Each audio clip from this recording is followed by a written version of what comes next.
નમસ્કાર મિત્રો, GK with એએમમાં હું અરવિંદ મકવાણા આપ સૌનું સ્વાગત કરું છું। ગુજરાત સરકારમાં આવનાર તમામ ભરતીઓ માટે ખૂબ જ ઉપયોગી વિડીયો જોવા અત્યારે જ ચેનલને સબસ્ક્રાઇબ કરો અને બાજુમાં આપેલા બેલને પ્રેસ કરો જેથી રોજે રોજ તમને નવા નવા વિડીયો અને નવી નવી માહિતી મળતી રહે। મિત્રો, આજના વિડીયોમાં આપણે જોઈશું જનરલ નોલેજના મોસ્ટ આઈએમપી પ્રશ્નો પાર્ટ 1। તો આ પાર્ટ 10 આવશે, આવા પાર્ટ 1, પાર્ટ 2, પાર્ટ 3 એ રીતે 10 સુધી જશે। આજના વિડીયોમાં કેવા પ્રશ્નો જોઈશું તો કે પંચમહાલ ભીલ સેવા મંડળની સ્થાપના કોણે કરી? ગુજરાતી સાહિત્યમાં આખ્યાનનો પિતા કોણ ગણાય છે? ગુજરાતમાં ટેલિવિઝનનો પ્રારંભ ક્યારથી થયો? તો આવા જે મોસ્ટ આઈએમપી પ્રશ્નો અને પરીક્ષામાં વારંવાર પૂછાતા પ્રશ્નો તેના વિશે આજના વિડીયોમાં આપણે વાત કરીશું અને લાસ્ટમાં તમારી ટેસ્ટ પણ લેવામાં આવશે। આ વિડીયોની અંદરથી તમને ત્યાં પ્રશ્નો પૂછવામાં આવશે, તો વ્યવસ્થિત વિડીયો જોવો અને લાસ્ટમાં ટેસ્ટ આપી તમે તમારું નોલેજ પણ વધારી શકો છો અને તમને કેટલું યાદ રહે છે તે પણ તમે ચેક કરી શકો છો। તો વિડીયોમાં આગળ વધીએ। ગુજરાતના કયા બંધને મેગા પ્રોજેક્ટ તરીકે ગણવામાં આવે છે? તો મેગા પ્રોજેક્ટ તરીકે ગણવામાં આવે છે ઉકાઈ બંધને। કયો બંધ? ઉકાઈ બંધ। ખાસ યાદ રાખવું, એ ઓપ્શનમાં સરદાર સરોવર યોજના અથવા તો નર્મદા યોજના એવું આપેલું હશે, પણ ધ્યાન રાખવું ઉકાઈ બંધ। ત્યારબાદ સૌરાષ્ટ્રમાં જે રાસ મોટાભાગે પુરુષો લે છે તેને બીજા કયા નામથી ઓળખવામાં આવે છે? તો તેને હલ્લીશક તરીકે ઓળખવામાં આવે છે। તો મોટાભાગે પુરુષો લેતા હોય અને બીજા નામે હલ્લીશક તરીકે પણ ઓળખવામાં આવે છે। ઉદય મજમુદારે કઈ ફિલ્મ માટે સંગીત આપ્યું છે જે ગાંધીજી પર આધારિત છે? ગાંધી માય ફાધરમાં ઉદય મજમુદારે સંગીત આપેલું છે। કોયલ કુળનું પક્ષી બપૈયો કયા પક્ષીના માળામાં પોતાના ઈંડા સેવવા મૂકી આવે છે? તો લેલાના માળામાં બપૈયો છે તે પોતાના ઈંડા સેવવા માટે મૂકી આવે છે। શ્રીરંગ અવધૂત મહારાજે કઈ ભાષામાં પુસ્તકો લખ્યા છે? તો શ્રીરંગ અવધૂત મહારાજ છે તેણે મરાઠી, ગુજરાતી અને સંસ્કૃત એમ ત્રણેય ભાષાઓમાં પુસ્તકો લખેલા છે। ગુજરાતી હાસ્ય સાહિત્યના હાસ્ય સમ્રાટનું બિરુદ કોને મળ્યું છે? ગુજરાતી સાહિત્યનો હાસ્ય સમ્રાટ એટલે જ્યોતિન્દ્ર દવે।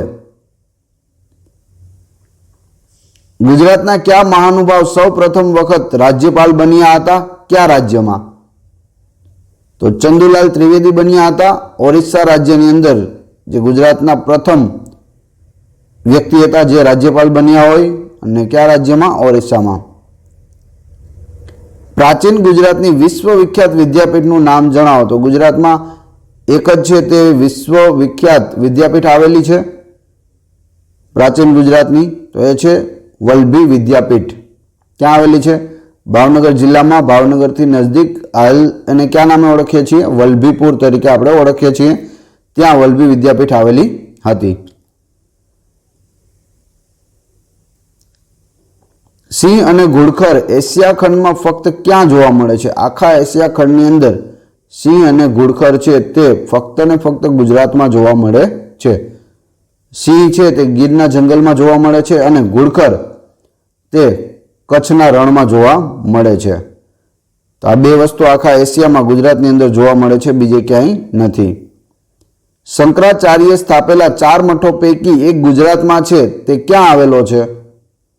તો શંકરાચાર્યએ 4 મઠો સ્થાપેલા હતા, તેમાંથી એક મઠ ગુજરાતમાં દ્વારકાની અંદર આવેલો છે અને એનું નામ છે શારદા મઠ। શું છે? શારદા મઠ। ઉડતી ખિચકોલી ગુજરાતના કયા વન વિસ્તારોમાં જોઈ શકાય છે? તો તે સુરપાણેશ્વર અને દક્ષિણ મધ્ય ગુજરાતના જંગલોમાં ઉડતી ખિચકોલી જોઈ શકાય છે। તો એ શું ખરેખર ઉડે છે? ના, ઉડતી નથી, તે લાંબી છલાંગ લગાવે છે, જેને જોઈને આપણે એવું લાગે છે કે ખિચકોલી ઉડી રહી છે, પણ એ ખરેખર ઉડતી નથી। એવો પ્રશ્ન પણ પૂછાયેલો છે કે ઉડતી ખિચકોલી શું ખરેખર ઉડે છે? ના, તે ઉડતી નથી, તે ફક્ત લાંબી છલાંગ લગાવે છે। મધ્યકાલીન ગુજરાતી સાહિત્યના કયા કવિ નિરક્ષર હતા?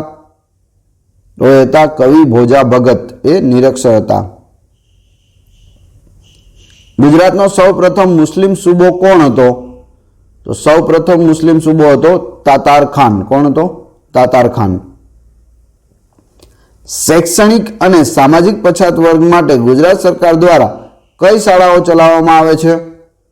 તો તેના માટે નવોદય શાળાઓ ચલાવવામાં આવે છે. ગુજરાતનું સૌથી મોટું કૃત્રિમ સરોવર કયું છે?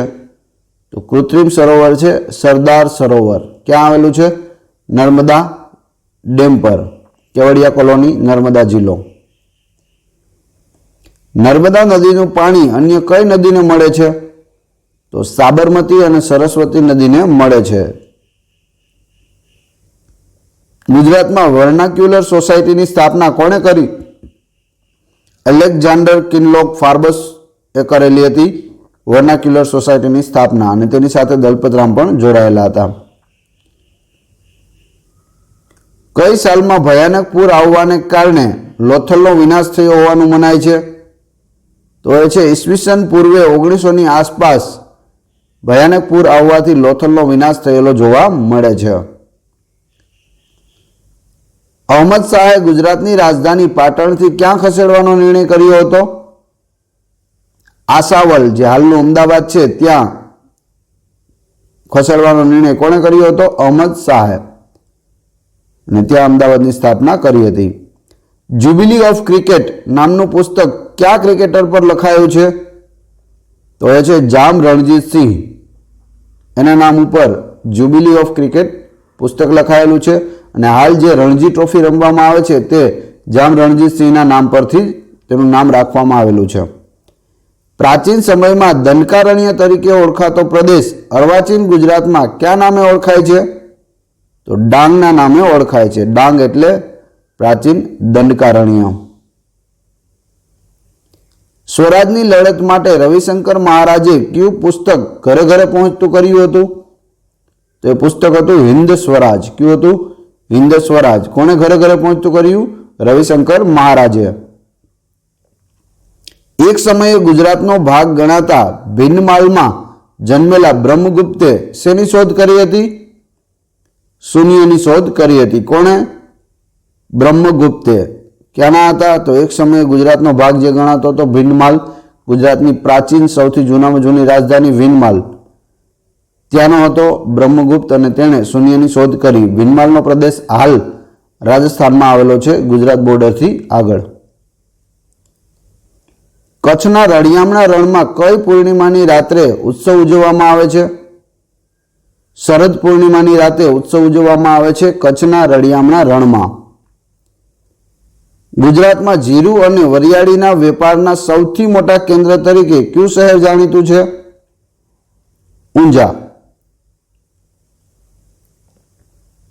પૃથ્વી છંદને પ્રવાહી બનાવવાનો પ્રયોગ કયા કવિએ કર્યો હતો? બળવંતરાય ઠાકોરે પૃથ્વી છંદને પ્રવાહી બનાવવાનો પ્રયોગ કર્યો હતો. ગુજરાતના કયા ખેલાડીએ ભારતીય ક્રિકેટ ટીમના કોચની સફળ ભૂમિકા ભજવી છે? તો એ છે અંશુમાન ગાયકવાડ. અંશુમાન ગાયકવાડ છે તે ભારતીય ક્રિકેટ ટીમના કોચની સફળ ભૂમિકા ભજવી હતી. સૌરાષ્ટ્રનું સૌથી મોટું બંદર કયું છે? જો અહીં ગુજરાતની વાત નથી, સૌરાષ્ટ્રની વાત છે, તો સૌરાષ્ટ્રનું સૌથી મોટું બંદર છે ઓખા બંદર. કયું છે? ઓખા. ખાસ યાદ રાખવું, એ ઓપ્શનમાં કંડલા હશે, કંડલા કરીને આવવાનું નથી. પ્રશ્ન વ્યવસ્થિત વાંચવો. સૌરાષ્ટ્રનું પૂછ્યું છે, તો સૌરાષ્ટ્રમાં શું આવશે? ઓખા આવશે. કયા ગુજરાતી મહિલા વિશ્વ પ્રવાસી તરીકે જાણીતા છે? પ્રીતિ સેન ગુપ્તા વિશ્વ પ્રવાસી તરીકે જાણીતા છે. ગુજરાતમાં વજન કાંટા માટેનું પ્રખ્યાત સ્થળ કયું છે? સાવરકુંડલા. તો વજન કાંટા ગુજરાતમાં સૌથી વધુ ક્યાં મળે? સાવરકુંડલામાં મળે, અને તેના માટે તે પ્રખ્યાત છે. ગુજરાતના કયા રાજવી સંતના નામ સાથે પીપાવાવ બંદરનું નામ જોડાયેલું છે? તો એવા કયા રાજવી સંત હતા જેના નામ સાથે પીપાવાવ જોડાયેલું છે? તો સંત પીપાજી રાજવી હતા, ત્યારબાદ તેઓ સંત બની ગયા, અને તેના નામથી હાલ પીપાવાવ બંદર ઓળખાય છે. શહીદ થયેલા સ્વાતંત્ર્ય સૈનિકનું શબ જોઈને ઝવેરચંદ મેઘાણીએ કઈ કૃતિ રચી હતી? તો એ કૃતિ હતી મૃત્યુનો ગરબો. તો મૃત્યુનો ગરબો કોની કૃતિ છે? ઝવેરચંદ મેઘાણીની. અને કયો એવો પ્રસંગ હતો જેના લીધે ઝવેરચંદ મેઘાણીને મૃત્યુનો ગરબો કૃતિ રચવી પડી? તો કે શહીદ થયેલા સ્વાતંત્ર્ય સૈનિકના શબને જોવાનો. તો આ રીતે અલગ અલગ પ્રશ્નો પણ પૂછાતા હોય છે. એક પ્રશ્નમાંથી જેટલા પણ પ્રશ્નો બનતા હોય જોતા જવા. ગુજરાતનું સૌ પ્રથમ નેચર એજ્યુકેશન સેન્ટર ક્યાં છે? તો એ છે હિંગોળગઢમાં. ક્યાં છે? હિંગોળગઢ. રામ રમકડું જડિયું રે રાણાજી મને રામ રમકડું જડિયું રે પદ કોણે રચ્યું છે? તો આ પદ છે તે મીરાબાઈએ રચેલું છે. રીંછનો પ્રિય ખોરાક શું હોય છે? તો રીંછનો પ્રિય ખોરાક હોય છે શું હોય છે? જો ભૂલથી એ મધ નહીં કરતા, કેમ કે એનો પ્રિય ખોરાક હોય છે ઉધઈ. એ ઓપ્શનમાં મધ આપેલું હોય તો મધ ટીક કરીને આવવાનું નથી, કેમ કે આપણે વાર્તાઓમાં અને સ્ટોરીઝમાં અને જે આગળ આપણે કવિતા આવતી તેમાં પણ આપણે વાંચેલું છે રીંછને શું પ્રિય હોય? મધ હોય. પરંતુ ખરેખર શું પ્રિય હોય છે? ઉધઈ. અને પ્રશ્ન પૂછાય તો ઉધઈ લખવાનો રહેશે ઓપ્શન પ્રમાણે. અષ્ટાવક્ર મુનિએ પોતાનો મત પ્રતિપાદિત કરતી ગીતા ક્યાં રચી હતી? પ્રભાસ પાટણમાં રચી હતી અષ્ટાવક્ર મુનિએ પોતાનો મત પ્રતિપાદિત કરતી ગીતા. મહાગુજરાતની અલગ રચનાની આગેવાની કોણે લીધી હતી? ઇન્દુલાલ યાજ્ઞિકે. તો ઇન્દુલાલ યાજ્ઞિક મહાગુજરાત સાથે નામ જોડાયેલું. અંગ્રેજોની રંગભેદની નીતિ સામે સત્યાગ્રહની ઘટના મહાત્મા ગાંધીજીના કયા પુસ્તકમાં છે? દક્ષિણ આફ્રિકાના સત્યાગ્રહનો ઇતિહાસ, તેમાં છે અંગ્રેજોની રંગભેદની નીતિ સામે સત્યાગ્રહની ઘટના. ગુજરાતની કઈ ચેસ ખેલાડી સૌ પ્રથમ વુમન ઇન્ટરનેશનલ માસ્ટર્સની પ્રતિયોગિતા જીતી હતી? તો સૌ પ્રથમ ધ્યાની દવે ઇન્ટરનેશનલ માસ્ટર્સની જે ચેસ પ્રતિયોગિતા છે તે જીતી હતી ધ્યાની દવે. યાદ રાખજો. કયા ગુજરાતીને આંતરરાષ્ટ્રીય અણુ કાઉન્સિલ વિયેનાના ચેરમેન બનવાનું ગૌરવ પ્રાપ્ત થયું હતું? તો એ છે ડોક્ટર મધુકર મહેતા. આંતરરાષ્ટ્રીય અણુ કાઉન્સિલના ચેરમેન બન્યા હતા ડોક્ટર મધુકર મહેતા. યાદ રાખજો. ગુજરાતના કયા રાજવીની સુપુત્રી શમ્મી કપૂર સાથે પરણ્યા છે? તો શમ્મી કપૂર આપ સૌ જાણો છો, ગીત પણ સાંભળેલા હશે તેના. ભાવનગરના કૃષ્ણકુમાર સિંહજીના જે સુપુત્રી હતા તે શમ્મી કપૂર સાથે લગ્ન કર્યા હતા. એટલે શમ્મી કપૂર છે તે ભાવનગરના જમાઈ છે. ભુજના ભુજ્ય કિલ્લામાં કયું પ્રાચીન મંદિર આવેલું છે? ભુજંગ મંદિર આવેલું છે. કયું છે? ભુજંગ. ભુજ્યો કિલ્લો, ભુજંગ મંદિર, એ રીતે યાદ રાખી શકો. ગુજરાતમાં ગેસ ક્રેકર પ્લાન્ટ ક્યાં આવેલો છે? હજીરામાં આવેલો છે. સુરત નજીક આવેલું હજીરા, તેમાં ગેસ ક્રેકર પ્લાન્ટ આવેલો છે. ગુજરાતમાં ટેલિવિઝનનો પ્રારંભ ક્યારથી થયો? તો 15 ઓગસ્ટ 1975 ગુજરાતમાં ટેલિવિઝનનો પ્રારંભ થયો હતો. ક્યારથી? 15મી ઓગસ્ટ 1975. એકલવ્ય આર્ચરી એકેડમીની સ્થાપના કોણે કરી હતી? દિનેશ ભીલે એકલવ્ય આર્ચરી એકેડમીની સ્થાપના કરી હતી. કોણે? દિનેશ ભીલ. ગુજરાતી સાહિત્યમાં આખ્યાનનો પિતા કોણ ગણાય છે? તો આખ્યાનનો પિતા છે તે કવિ ભાલણ ગણાય છે. તો આખ્યાન કોના વખણાય છે? તો પ્રેમાનંદના. સૌથી જૂના આખ્યાન કોના છે? નરસિંહ મહેતાના. અને આખ્યાનનો પિતા કોણ ગણાય છે? તો ભાલણ. તો આખ્યાન વિશે ઘણા બધા પ્રશ્નો બને છે, યાદ રાખવા. અખિલ બ્રહ્માંડમાં એક તું શ્રી હરિ, આ પદ કોનું છે? નરસિંહ મહેતાનું છે. કોનું છે? નરસિંહ મહેતાનું. પોરબંદરમાં આવેલ મહાત્મા ગાંધી કીર્તિ મંદિર કોણે બંધાવ્યું? નાનજી કાલિદાસ મહેતાએ પોરબંદરમાં આવેલું કીર્તિ મંદિર છે તે બંધાવેલું છે.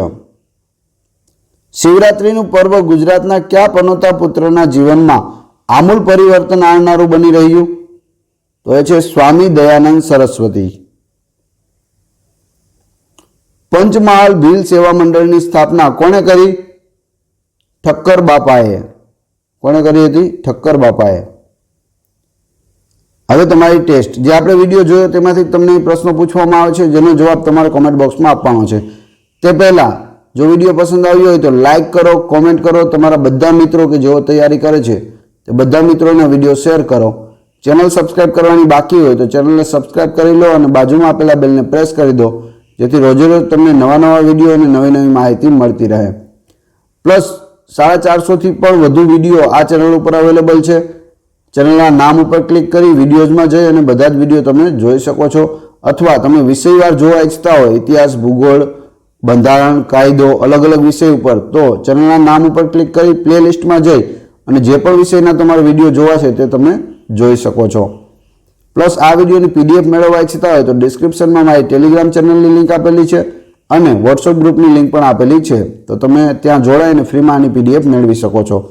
એ સિવાય જો વોટ્સએપ ગ્રુપમાં જોડાવવું હોય તો આ નંબર આપેલા છે તેના ઉપર GK લખી વોટ્સએપ કરી દો, તો હું તમને અહીંથી લિંક મોકલી આપીશ. ટેસ્ટમાં આગળ વધીએ તો પ્રથમ પ્રશ્ન છે, ગુજરાતનો સૌપ્રથમ મુસ્લિમ સૂબો કોણ હતો? તો ગુજરાતનો સૌપ્રથમ મુસ્લિમ સૂબો. ત્યારબાદ ગુજરાતનું સૌથી મોટું કૃત્રિમ સરોવર કયું છે? ગુજરાતનું સૌપ્રથમ નેચર એજ્યુકેશન સેન્ટર ક્યાં છે? અને કયા ગુજરાતી મહિલા વિશ્વ પ્રવાસી તરીકે જાણીતા છે? 4 પ્રશ્નો ઘણી વખત પૂછાયેલા છે, મોસ્ટ IMP છે. આપણે જે વિડીયો જોયો તેમાંથી જ પૂછેલા છે. તો આ પ્રશ્નોના જવાબ ક્રમશઃ તમારે કમેન્ટ બોક્સમાં આપવાના છે, જેથી મને ખ્યાલ આવે કેટલા લોકો વ્યવસ્થિત વિડીયો જુએ છે અને કેટલા લોકોને આ પ્રશ્નોના જવાબ આવડે છે. જો ન આવડતા હોય તો ફરીથી એક વખત વિડીયો જોઈ લેવો. આશા રાખું છું વિડીયો પસંદ આવ્યો હશે. મળીએ છીએ નવા વિડીયોમાં. Thanks for watching my video.